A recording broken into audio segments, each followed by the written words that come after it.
నేటి కార్యక్రమానికి అధ్యక్షత వహిస్తున్నటువంటి ప్రజ్ఞాభారతి సంగారెడ్డి జిల్లా అధ్యక్షులు సీనియర్ న్యాయవాది గౌరవనీయులు వీరారెడ్డి గారు, పెద్దలు, నాతో పాటు వేదిక మీద ఆసీనులైనటువంటి నాకంటే ముందు మాట్లాడినటువంటి గౌరవనీయులు వడ్డీ విజయసారథి గారు, ప్రజ్ఞాభారతి ప్రాంతం నుంచి విచ్చేసినటువంటి పెద్దలు చంద్రమౌళి గారు, నేటి కార్యక్రమానికి కర్త కర్మ క్రియ 80 సంవత్సరాల వయసులో కూడా దేశం కోసం, ధర్మం కోసం కొన్ని పుస్తకాల్ని రాసి పండితులకే కాదు పామరులు కూడా అర్థమయ్యేటువంటి భాషలో చాలా మంది రాజకీయ నాయకులు మాట్లాడుతూ ఉన్నప్పుడు వినేవాళ్ళు అనుకుంటారు, ఎంత బాగా మాట్లాడారు, ఇందులో కొన్ని పద్యాలు, కవితలు, శ్లోకాలు చెప్తా ఉన్నారు, నిజంగా వీళ్ళు బాగా గొప్పగా మాట్లాడుతూ ఉన్నారు అనుకుంటారు. అట్లాంటి సంస్కృత శ్లోకాలని చెప్పడం కష్టమైనటువంటి రాజకీయ నాయకులకి భవిష్యత్తులో పెద్దలు రాజమౌళి గారు రాసినటువంటి భావతరంగాల పుస్తకంలో ఉన్నటువంటి అనేక కవితలు, అనేక పద్యాలు వారి నిత్య జీవితంలో వారు మాట్లాడుతున్నప్పుడు ఉపయోగించుకోవడానికి చాలా సులువుగా, అరటిపండు ఒలిస్తే ఎంత సులువుగా తినడానికి వీలుగా ఉంటుందో అంతకంటే గొప్పగా.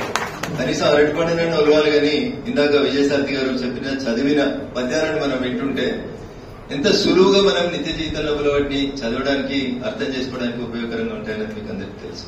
వేదిక ముందు ఉన్నటువంటి అనేక మంది గురుతులు, పెద్దలు, రాజకీయ నాయకులు, వివిధ రంగాల్లో నిష్ణాతులైనటువంటి పెద్దలందరికీ నేను శిరస్సు వంచి నమస్సుమాంజలి తెలియజేస్తూ, యాక్చువల్ గా ఇట్లాంటి సందేశాలు, ఇట్లాంటి కార్యక్రమాలలో మాట్లాడడం అనేది రాజకీయ నాయకులకు చాలా ఇబ్బందికరమైనటువంటి విషయం.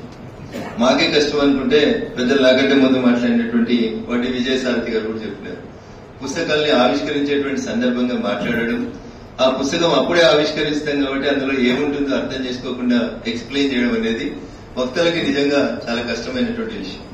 నాకంటే ముందు గలగల పారే సెలయేరు లాగా ఉపాధ్యాయులు ఇద్దరు మాట్లాడినారు, వారి తర్వాత విజయసారథి గారు మాట్లాడారు. వారు ముగ్గురు మాట్లాడిన తర్వాత ఇంకా నాకు మాట్లాడడానికి అక్షరాలు, భాషనే మిగిలిందని నేను అనుకోవట్లేదు. కానీ పేరుకు ముఖ్య అతిథిగా వచ్చినాను కాబట్టి 2 మాటలు మాట్లాడి వేదిక మీద ఉన్నటువంటి పెద్దల యొక్క ఆశీస్సులు తీసుకోవాలనేటువంటి లక్ష్యంతో నేను మీ ఆహ్వానాన్ని మన్నించి ఈరోజు ఇక్కడికి వచ్చి 2 మాటలు మాట్లాడేటువంటి ప్రయత్నం చేస్తాను. తెలంగాణ భాష, తెలంగాణ యాస, తెలంగాణ రాజకీయాల లోపల ఒక కొత్త మలుపుని తీసుకొచ్చింది.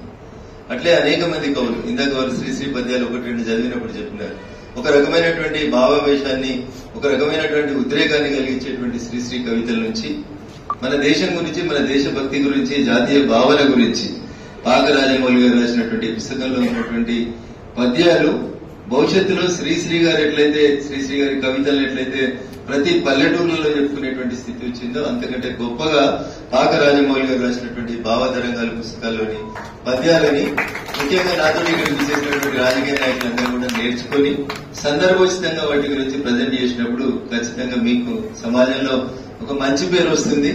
ఇంత గొప్ప కవితని ఇంత సరళంగా చెప్పగలిగినటువంటి ఒక పేరు కూడా మీకు రావడానికి అవకాశం ఉంటుంది.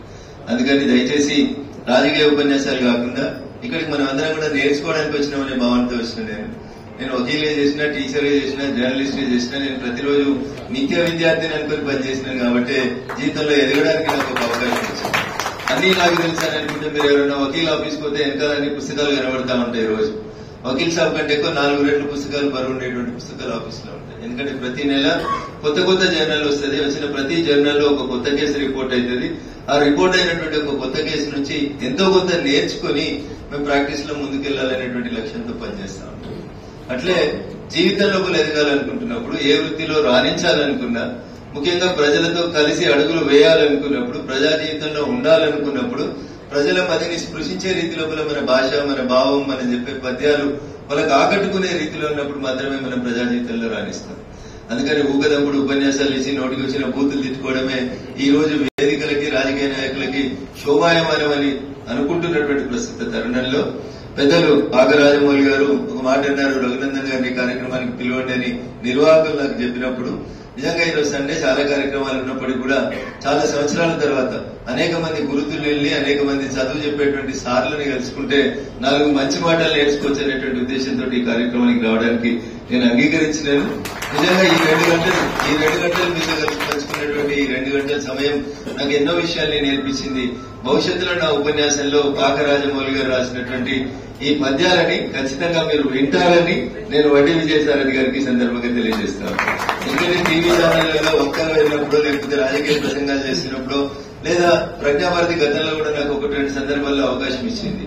సిఏఏ ఎన్ఆర్సీని ఈ దేశం లోపల చట్టం చేసినప్పుడు ప్రజ్ఞాభారత్ తరఫున తెలంగాణలో ఉన్నటువంటి దాదాపు 33 జిల్లాల్లో వేదికను పంచుకొని సిఏఏ ఎన్ఆర్సీ గురించి విశదీకరించి చెప్పడానికి నాకు అవకాశం గతంలో ప్రజ్ఞాభారతి కల్పించింది. అట్లా అనేక మంది ఇంటెలెక్చువల్స్ రాష్ట్రంలో కలుసుకునే అవకాశం జరిగింది.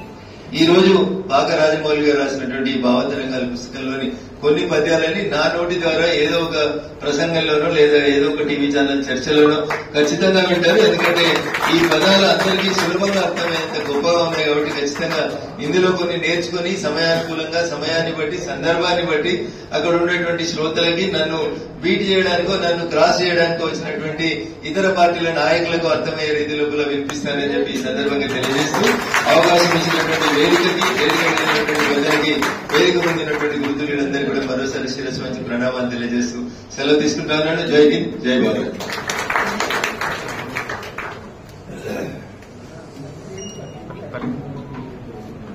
రఘునందనరావు గారికి ధన్యవాదాలు.